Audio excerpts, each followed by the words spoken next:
Hello, everyone. Welcome back to the Clarity Podcast. My name's Lucy. I'm not in my bedroom.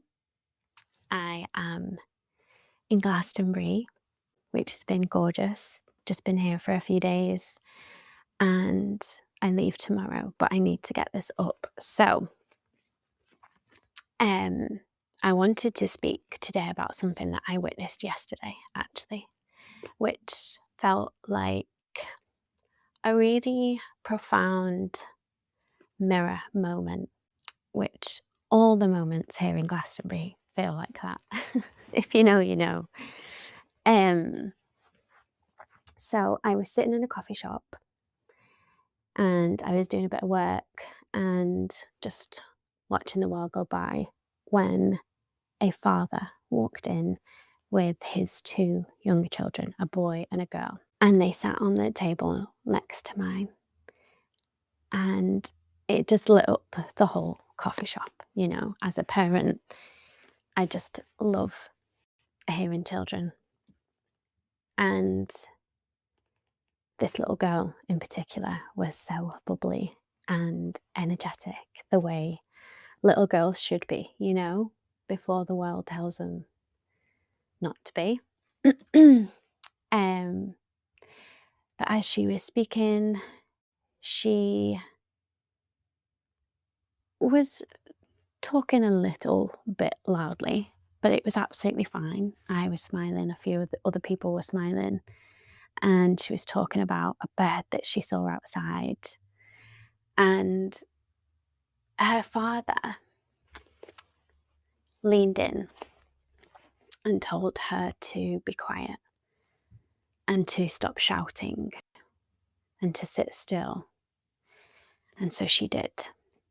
And she visibly kind of shut down. And then they started speaking about something else. And she lit up again and she joined in the conversation, and he told her to be quiet again and to be a good girl and to sit still. He didn't ever tell the son to do this. And then she wanted to go to the toilet. And so she got up and stepped over my bags that I had in between the tables. And he apologized for her. He said, "Oh, I'm so sorry," and rolled his eyes. And she stopped and looked at him and looked at me with sadness in her eyes. And I said, "Oh my gosh, it's absolutely fine." I said, "It's my fault. I shouldn't have put them there. It's my fault.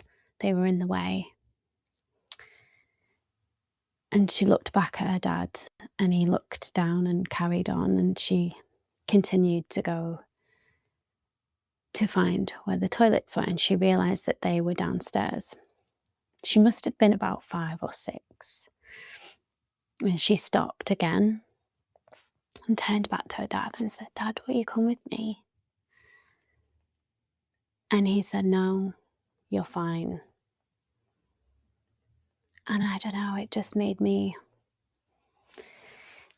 feel really sad for her in that moment, that she'd actually vocalized needing her father in this moment that made her feel a little bit uneasy.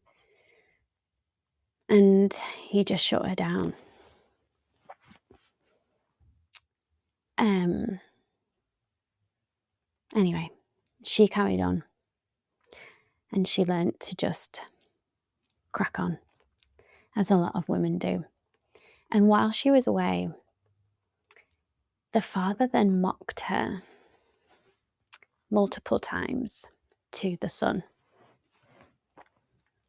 which not only taught that son that he could speak about people behind their backs and laugh at them, but that he could also mock his sister, and that was okay. And the things that they were mocking her for weren't worthy. Let's just put it that way. He was saying things like, "We're going to be here all day because she's going to take ages to eat that," or "I bet she doesn't like it," or "She's going to moan about the flavour of it." She's not going to like that. It's going to take us ages to get home. Anyway, she came back and continued to tell her to be quiet. And then she accidentally spilled a tiny little bit of her drink. And unfortunately, his first reaction wasn't that it was okay. But he said, "Oh, look at your clothes, you're making a mess of yourself. You looked lovely today." Looked, past tense. It's really hard to hear that as a woman and as a mum. And I'm not judging him from a place of critique or that he's not doing his best, because I'm sure he is. I'm sure he is absolutely doing his best. But it just made me think about how men haven't been given the knowledge of what a task it is to raise little girls.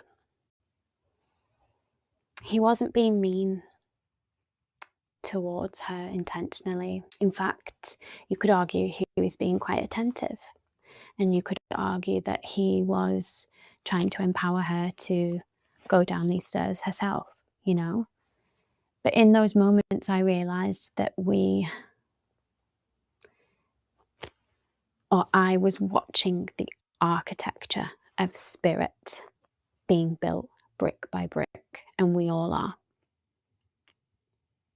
as we see fathers raising girls. It made me think how many of our limiting beliefs as women were gifted to us by the men who loved us most, without them ever realizing the weight of the package. So as a parent of a little girl who is trying to be conscious with parenting, I've studied the psychology of a little girl's mind. And the father figure often represents the girl's first window into how the world perceives her. But what the father figure also does is instill her level of self-esteem. And as much as mums can support this and contribute to it, it lies with the father figure. Her self-esteem will come from how he treats her or acts with her. If the mother is the womb of emotional safety, the father is the bridge to the external world and to how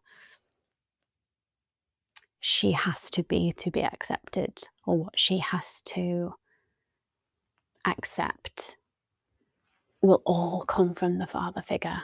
It's not an easy task.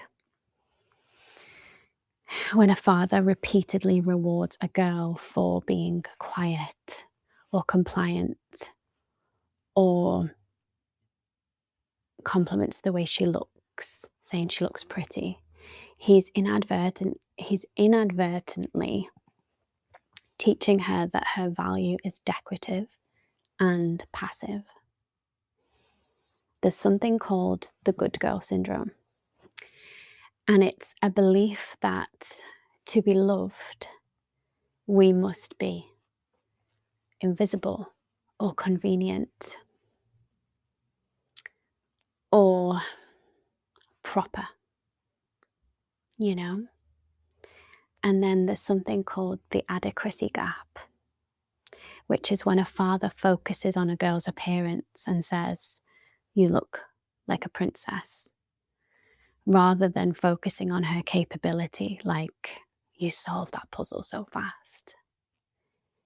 She begins to believe that her adequacy is skin deep. And that's why women are so focused on looking good, being a certain type of way. And from a spiritual perspective, every little girl is a manifestation of the divine feminine, which is naturally creative and wild and expressive. So when we tell a girl to shush or to not get dirty, we are essentially asking her to suppress her life force. That's how big of a deal it is. I don't want to scare you into realizing this, but the task is a big one. For the dads listening, you are the first guardian of her soul's confidence. Your job isn't to just protect her from the world, but to protect her spirit from the world's narrow definition of what a woman should be. And this goes for all father figures, by the way. It's not just the biological parents. So any man that is in a little girl's life consistently and plays a role, a father figure role in some capacity, this lies with him as well. So it got me thinking about things that I could suggest to help and tips for the conscious father figure to shift this narrative and to try and do better for the sake of the next generation, you know? So if you're a dad or a mentor, here is how we can pivot from limiting beliefs to liberating beliefs without judgment or criticism. Praise the process, not the product. So instead of saying, you look so pretty in that dress, try, I love the confidence you have when you wear that. Shift the focus from how she looks to how she feels. And I do this too. I'm not coming from a place of judgment here, because this is something that I've had to learn as well. So I'm in it with you and trying to catch yourself in that moment when you just want to tell them how gorgeous they are all the time. It's hard. It's really hard. But you'll notice if you have a boy and a girl, something that I've witnessed is that boys get praised for those things. Gosh, you can run so fast in those shoes. Not the shoes look lovely on you. You look so handsome. You know, it's a different thing. So maybe just try to remember that when you catch yourself in the moment. I love the confidence you have when you wear that. How does she feel? How is she acting? How has she changed? Comment on that. The second thing I thought of was to celebrate the noise. When she's being loud or excited, instead of shushing her, say, I love your energy. Tell me more. Tell me more about that bird. Let her know that her voice is a gift, not a nuisance. And you know what else? If you're worried about how other people are going to be, or what other people are thinking in that moment, in whatever environment you find yourself in, whether it was a coffee shop like yesterday, or whether it's the park or a restaurant. In all honesty, if there's mothers in there, they will get it. If there's parents in there, they will love the sound of children's laughter and they will be happy about it. And hearing what children have to say is one of the most beautiful things that you can hear. But also, if they hear your response is to tell me more about it and love your energy, they're going to be so content in knowing that they're in company with a father who is raising his little girl to be heard, you know. And then we've got something that I call the messy blessing. She gets mud on her clothes, or she spills a drink. See it as a sign of life being lived. We can wash clothes and we can wash children. It's not the end of the world. But how you respond could be so negative in her whole life. It could have such a negative effect. So say, it's okay, clothes can be washed, but I'm glad that you're having fun exploring. That mud on your dress shows me that you had fun today, that you explored. Tell me what you saw. Or if they spill a drink, it's okay. Don't even acknowledge it. Just clean it up and carry on and give her a cuddle. And check the help reflex. That's the fourth thing that I came up with. Sometimes we rush to do things for girls because we view them as fragile. But let her struggle with the lid of a jar, for example. Let her climb the tree. Let her realize that she is adequate and capable on her own. However, if she calls for your help and she needs you in that moment, this is for the fathers, let her know that you're there. Don't shut her down. For example, yesterday, when she was stood at the top of those stairs and she realized that she was going to have to go do something that made her feel uneasy, and she called out for her dad and said, "Can you come with me?" All he needed to do differently in that moment is such a small tweak, a few words and a tiny action that will have impacted her neurological pathways for the future of how she saw the world and how safe she felt. All he needed to do in that moment was stand up, go to the top of the stairs with her, which was probably about 3 feet, and say, "I got you. I'm right here.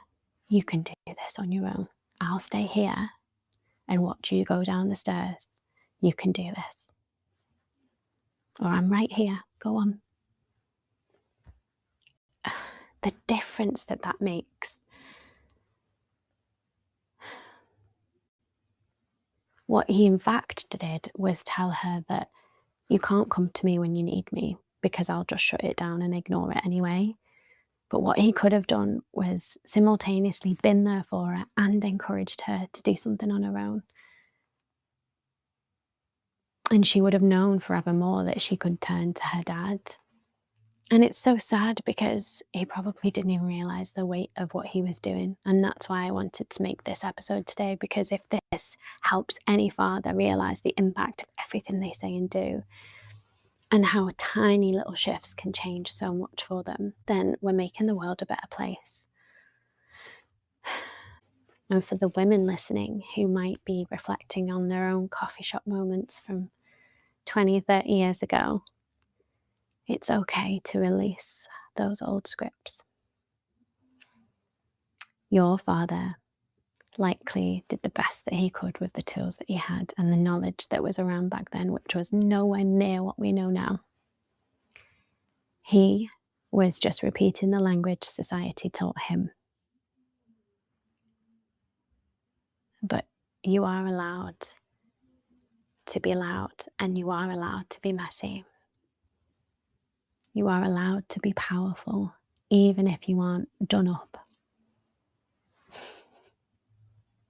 So, my reflection for the week is to ask yourself if you are a lady. Where am I still playing quiet to be good? And how can I honor my inner child today by being a little more seen? I went out of the house this morning and went to a different coffee shop without any makeup on today because of that sentiment, because of the impact that that moment had on me, on how we can't possibly imagine being accepted unless we present the best version of ourselves. And yeah, there's so much to be said for making yourself feel nice and beautiful, but why does that mean that you're not beautiful without it? Thank you for joining me in this gentle reflection today. dads and father figures, you have such a beautiful opportunity to be the wind in her sails. So keep guiding and keep loving and keep listening. And until next time, stay conscious.